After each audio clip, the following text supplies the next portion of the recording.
नमस्कार मित्रों। अक्सर कहा जाता है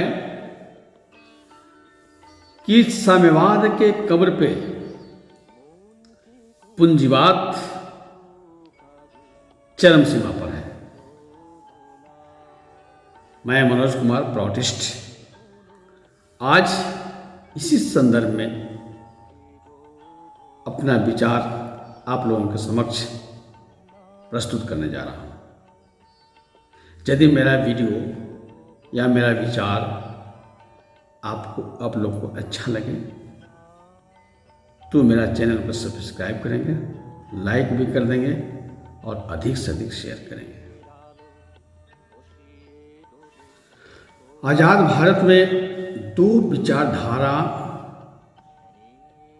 शुरू से काम कर रहा है, जिसका झलक भारत की अर्थव्यवस्था में दिखाई पड़ता है। भारत में मिश्रित अर्थव्यवस्था है, अर्थात भारत मिश्रित अर्थव्यवस्था का संवाहक है। बंधुओं, कृषि उत्पाद बाजार समिति अर्थात एपीएमसी तथा न्यूनतम समर्थन मूल्य का कंसेप्ट अर्थात एमएसपी इसका जीता जागता उदाहरण है। बंधुओं, साम्यवादियों को खुश करने के लिए एपीएमसी और एमएसपी का प्रावधान किया गया। दूसरी तरफ पूंजीवादियों को खुश करने के लिए ये दोनों प्रावधानों को कानूनी दर्जा नहीं दिया गया, जिसका परिणाम है कि एपीएमसी और एमएसपी से मात्र 6% किसानों का ही लाभ मिला। बंधुओं, जैसे जैसे साम्यवाद दम तोड़ता गया वैसे वैसे एपीएमसी एमएसपी का भी दम निकलता गया। क्योंकि सच तो यह है कि इस साम्यवादी विचारधारा का जो फड़फड़ाहट है उसी का परिणाम किसान आंदोलन है। यह अलग बात है कि आजकल इन्हें वामपंथी के नाम से नवाजा जाता है, पर एक्चुअली असल में ये है कम्युनिस्ट। तो कम्युनिस्टों के बारे में यह कथन बड़ा सत्य साबित होता है कि रस्सी जल गई पर ऐंठन गई नहीं। अर्थात पूरे दुनिया में कहीं साम्यवाद तो है नहीं, लेकिन इनका अकड़ जो है आज भी बरकरार है। और इस साम्यवादियों के कब्र पे चरम सीमा पे है पूंजीवाद, क्योंकि इस पूंजीवाद को अब कोई रोकने वाला नहीं है। मित्रों, गांधी का चोला पहनकर कोई गांधीवादी नहीं बन जाता। तो गांधी जी के नक्शे कदम पर चल कर जो अभी किसान आंदोलन चल रहा है, जिसमें निश्चय ही साम्यवादियों का सपोर्ट है। साम्यवादी गांधीज्म को सपोर्ट नहीं करते हैं, लेकिन यहां पर उनके साथ मजबूरी है, क्योंकि अगर गांधीवाद के नक्शे कदम पर चलकर आंदोलन नहीं करेंगे तो पूंजीवाद इतना चरम सीमा पे है, उनका घमंड इतना सातवें आसमान पे है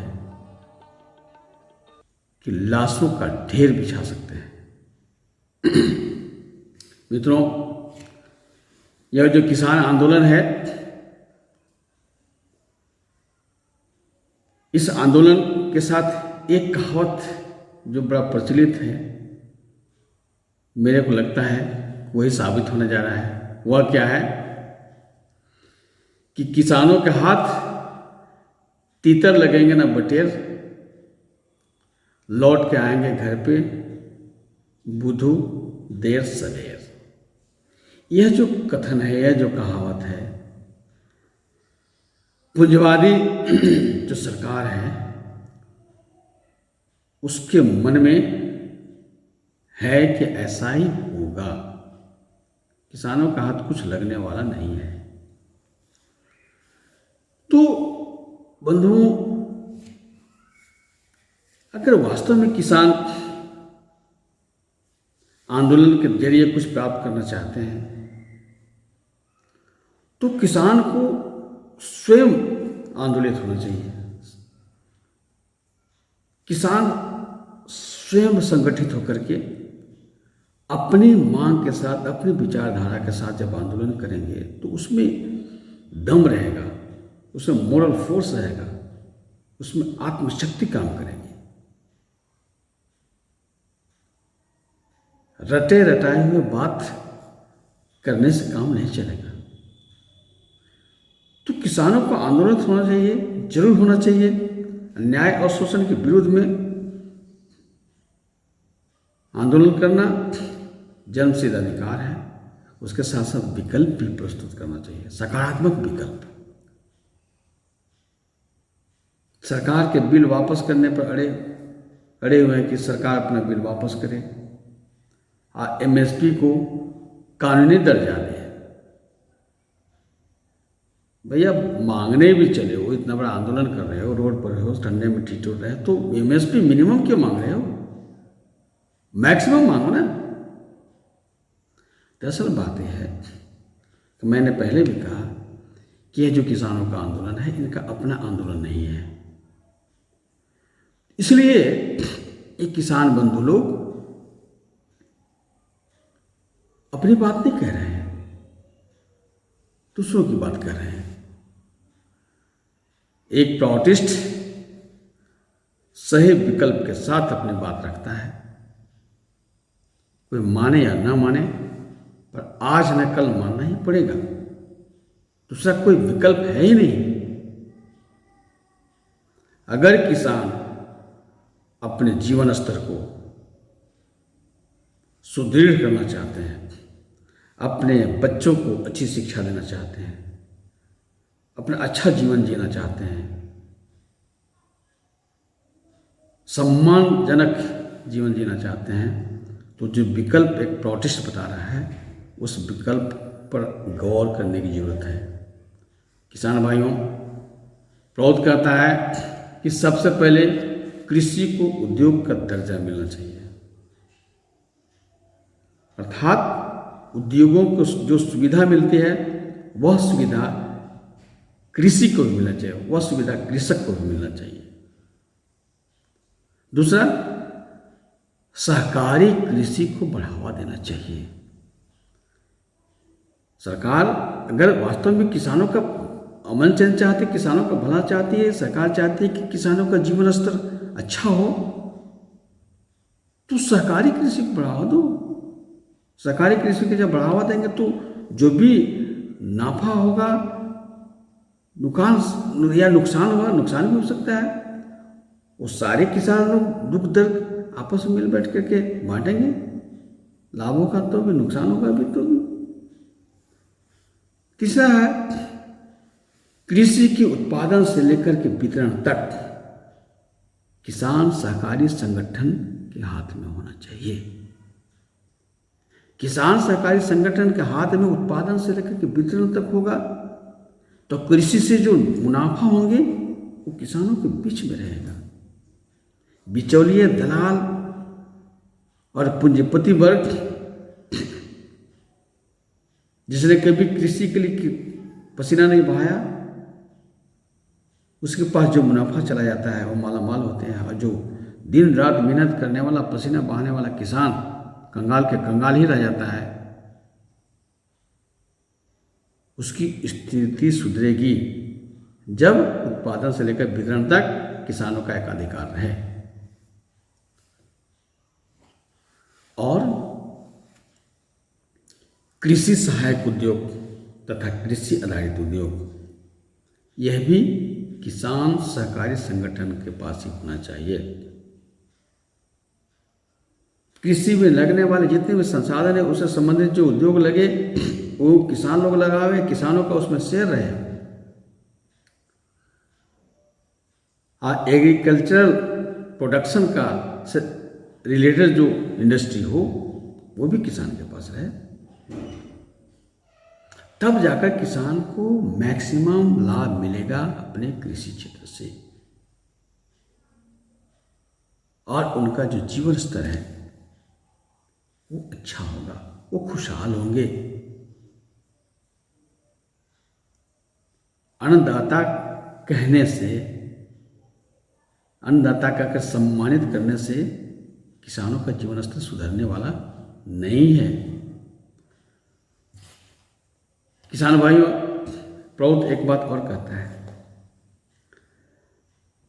कि जो किसान सहकारी संगठन होंगे उनके माध्यम से एग्रीकल्चर से रिलेटेड जो भी प्रोडक्शन होंगे उसमें जो इन्वेस्ट करने वाला प्रावधान होगा उसमें असीमित इन्वेस्ट कोई नहीं कर सकता है, उसका एक सीमा होगा। क्योंकि एक किसान भी अगर उसको भी असीमित पूंजी निवेश करने का छोड़ देंगे तो वह भी पूंजीपति बन करके अपने कमजोर किसानों को शोषक बन सकता है। इसलिए प्रौध कहता है कि पूंजी निवेश भी करने का एक सीमा होगा, उस सीमा से बेसी पूंजी निवेश नहीं कर सकते हैं। और एक बात और है, इसमें अहम बात है, वह है कि कृषि सहकारी संगठन, हाँ नहीं, कृषि सहकारी बैंक की स्थापना करना अति आवश्यक है।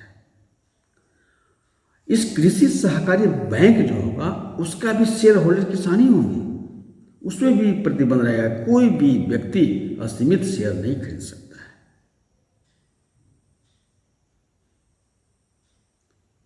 किसान का बेटा नहीं होगा। आई लोग बोलते हैं ना कि हम भी किसान का बेटा है, हम भी किसान के घर में पैदा लिए हैं। अरे भाई, किसान के घर में पैदा लेने से या किसान का बेटा हो जाने से कोई किसान नहीं होता है। किसान वही जो खेती करता है, किसानी करता है। तो इस तरह की जो बेवकूफ़ बनाने वाली प्रवृत्ति है ये नहीं चलेगा। जो वास्तविक किसान है वही किसान सहकारी संगठन का मेंबर होंगे, वही पूंजी निवेश करेंगे और जो मुनाफा होगा पूंजी निवेश के अनुपात में सबको मिलेगा। तो धीरे धीरे उसमें कोई भी किसान ना तो बहुत ज़्यादा गरीब रहेगा ना बहुत ज़्यादा धनी होगा। समान तो कुछ होता नहीं है, क्योंकि परम पुरुष ने, ईश्वर ने किसी चीज को समान नहीं बनाया, पर रेशनल तो होगा।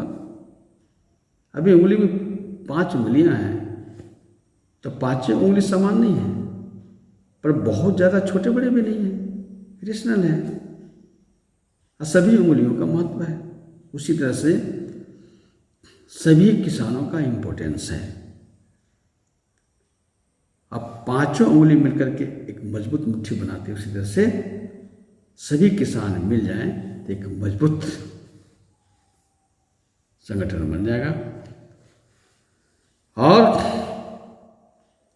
आपको जो उल्टा पुल्टा करके आप पर जो अत्याचार किया जाता है, अन्याय किया जाता है, उल्लू बनाया जाता है, वो दूर होगा। और एक जो अहम चीज़ है कि किसानों के बीच अगर कभी विवाद हो जाए तो उस विवाद को दूर करने के लिए स्पेशल बोर्ड का गठन होना चाहिए। इस बोर्ड में वैसे मेंबर्स होंगे जो कट्टर नैतिकवान होंगे। प्रौध के भाषा में उसको सद्विप्र कहा जाता है। कट्टर नैतिकवान का मतलब है ऐसा ऑनेस्ट होना चाहिए जो लाख में अगर नहीं बिकता है, जिसकी ईमानदारी नहीं डोलता है, तो उसको करोड़ अरब में भी उसका ईमानदारी नहीं हिलना चाहिए। यहाँ तक कि पूरे दुनिया की संपत्ति भी उसको ऑफर किया जाए तो उसका ईमानदारी नहीं हिलना चाहिए। ऐसा व्यक्तित्व के धनी लोगों को चुन करके बनाना पड़ेगा। अगर नहीं है तो उस तरह की व्यक्ति तैयार करना पड़ेगा मैन मेकिंग मिशन के द्वारा। तभी जाकर के किसान भाई सुखी संपन्न हो सकते हैं। अन्यथा किसानों के हृदय में धधकती हुई ज्वाला को शांत करने के लिए समय समय पर 2-4 हज़ार 6 हज़ार रुपये दे करके कितने दिनों तक इनको बेवकूफ़ बनाते रहेंगे। किसानों की माली हालत इतनी खराब है कि उनके हृदय में आग की ज्वाला धधक रही है। इसको शांत करने के लिए वर्तमान सरकार किसानों के खाते में 2 हज़ार 4 हज़ार 6 हज़ार रुपये दे रही है।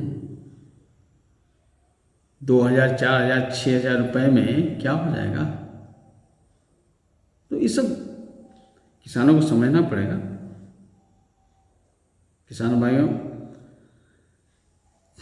आपको आज न कल समझना पड़ेगा कि कौन आपका हितैषी है। ये पक्का मान लो किसान भाई कि जितनी भी राजनीतिक पार्टियां हैं, कोई आपके हितैषी नहीं है। आपको अपनी समस्या का समाधान तो खुद ही करना पड़ेगा, अकेले नहीं होने वाला, यूनाइट होकर करना पड़ेगा। आज प्रौद्ध जो विकल्प दे रहा है, जो सिद्धांत दे रहा है, उस पर तो आज न कल आपको आना ही पड़ेगा और दूसरा कोई उपाय नहीं है। तो किसान भाइयों, मैं बार बार आपसे आग्रह करता हूं, क्योंकि हमारे गुरुदेव प्रौद्ध का जो प्रणेता है श्री प्रभात रंजन सरकार उर्फ श्री आनंद मूर्ति जी ने हमें यही शिक्षा दिया है, आत्मोक्षार्थम जगत हिताय च, कि अपना अगर मोक्ष प्राप्त करना चाहते हो, अपना कल्याण चाहते हो, तो जगत के हित के लिए काम करना पड़ेगा, जगत का सेवा करना पड़ेगा, निस्वार्थ सेवा। इसलिए बार बार किसान भाइयों आपसे अपील है कि आप यूनाइट हों और जो प्रोटेस्ट फोरम से जो आपको विकल्प बताया जा रहा है उस पर मंथन करें, चिंतन करें, आप अनुपालन करने की कोशिश करें। जब आप यूनाइट रहेंगे और इस तरह का सकारात्मक विकल्प देंगे तो आज न कल आपके दबाव के सामने सरकार झुकेगी, उसको झुकना पड़ेगा, वरना अंग्रेज की नीतियों का फॉलो करने वाले भी सरकारें हैं, फूट डालो शासन करो। कुछ किसान सरकार के पक्ष में बोल रहे हैं, कुछ सरकार के विपक्ष में बोल रहे हैं, पर किसान के पक्ष में नहीं बोल रहा है, किसान अपने ही पक्ष में खुद नहीं बोल रहा है। इसलिए ये जो कहावत है ना, कि तीतर लगेंगे ना बटेर और लौटकर आएंगे घर पे बुधू देर सवेर, ये आपके साथ होने जा रहा है। धन्यवाद, नमस्कार।